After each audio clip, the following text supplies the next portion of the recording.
Complete होने के ऊपर।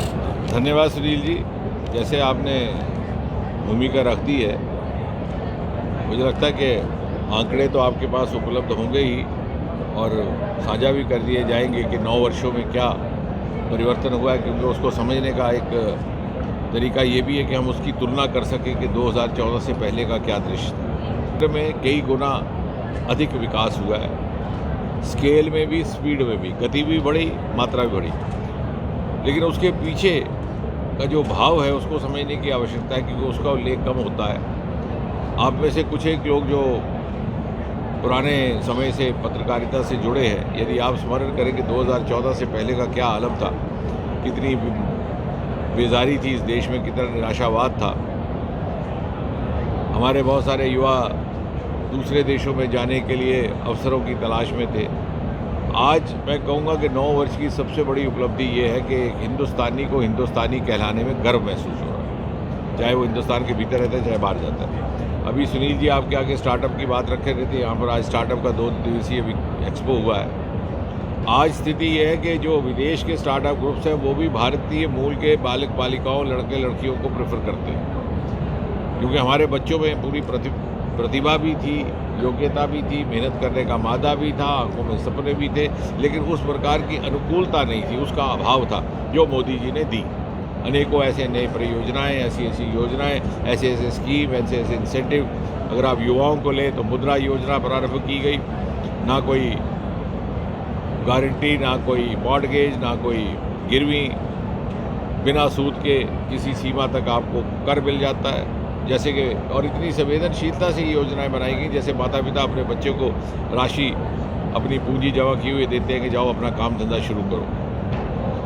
इसी तरह से उन वर्गों की भी चिंता हुई है जो प्रधानमंत्री स्वनिधि योजना, लगभग 40 लाख स्ट्रीट वेंडर्स को, कभी किसी ने सोचा कि ये भी एक तबका है। महिलाओं को लेकर के जहाँ एक तरफ युवाओं की चिंता हुई है, युवाओं का तो जैसे हम अभी बात कर रहे थे कि स्टार्टअप की संख्या 300-400 से बढ़ करके 1 लाख तक पहुँच गई, हम दुनिया में तीसरे दर्जे पर आ गए। कहने का अर्थ ये है कि अब वो मौका आ गया, हमने जा कर के आपके माध्यम से समाज में ये समझाना है कि वो ज़माना जाता रहा जब सिर्फ और सिर्फ सरकारी नौकरी ही जीविका कमाने का, रोज़गार कमाने का ज़रिया था। अब इतने सारे और विकल्प आ गए जो सरकारी नौकरियों से संख्या में भी कई लाख ज़्यादा है और उसमें आमदनी भी कई गुना ज़्यादा है। और इसी बात से प्रमाणित होती है कि आज हिंदुस्तान 8-9 वर्षों के भीतर 2016 में स्टार्टअप्स हैं, सामाजिक सुधार है, बल्कि इनके दूरगामी परिणाम ये हमारी एक नई संस्कृति को जन्म देने वाले हैं। हमने वो समय देखा है जब महिलाओं को सुबह तड़के उठ करके शौच के लिए जाना पड़ता था खेतों में, ताकि बाद में पुरुषों की आवाजाही शुरू हो जाती। कितनी बड़ी राहत है, आप उस महिला से पूछिए जो उस परिप्रेक्ष्य में रहती है, उस देहात में रहती हो। ये कोई साधारण रिफॉर्म्स नहीं है।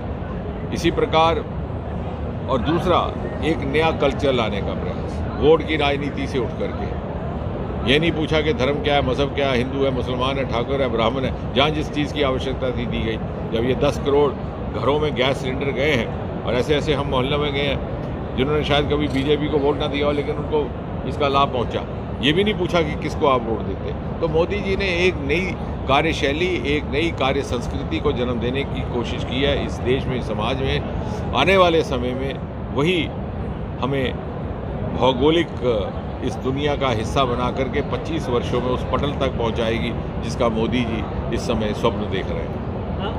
दृष्टि से मुझे लगता है जो मेरे दिल के सबसे ज़्यादा नज़दीक है वो देविका का प्रोजेक्ट। वो इसलिए कि हमने भी एक थोड़ा सा कल्चर बदलने का प्रयास किया। देखिए, कोई भी जनप्रतिनिधि वो काम तो करता ही है जिसकी मांग आए। जब धरना प्रदर्शन उसके घर के आगे लगता है तो वो काम आगे बढ़ाता है, लेकिन आज के युग में, आने वाले समय में जनप्रतिनिधि का काम ये होगा वो अध्ययन करे, शोध करे, स्टडी करे और देखे कि इस जगह के लिए किस चीज़ की आवश्यकता है। He has to lead, not to be led. और वो अपने समाज को समझा कि देखिए यहाँ इस चीज़ की आवश्यकता है। तो जैसे ही ये जल सुंदरीकरण का कार्यक्रम शुरू हुआ देश भर में और गंगा का प्रोजेक्ट शुरू हुआ, तो हमारे जहन में आया कि उधमपुर को भी इसका लाभ मिलना चाहिए। देविका को गंगा की बड़ी बहन कहते हैं और मुझे आभार प्रकट करना है, मोदी जी ने इसमें हमारा सहायता की, सहयोग किया और स्वयं आकर के इसकी घोषणा की वर्चुअली जब वो जम्मू पधारे थे सन 2019 जनवरी फरवरी में। और आज ये प्रोजेक्ट पूरी तरह से मुकम्मल, इसके फिनिशिंग टचेज़ एक आध महीने में मुकम्मल हो जाएंगे। उत्तर भारत का पहला नदी सुदृढ़ीकरण का कार्यक्रम, ये हमारे लिए आस्था का भी विषय है और ये हमारे लिए पर्यावरण का भी है। उसके अतिरिक्त मानतलाई आपको जो इसमें महत्वपूर्ण बात यह है कि 35 वर्षों से खंडर बना हुआ था।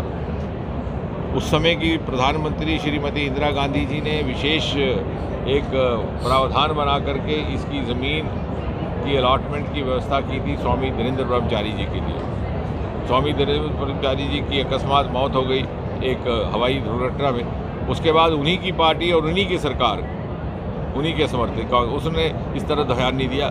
ये श्रेय जाता है मोदी जी की सरकार आने के बाद ये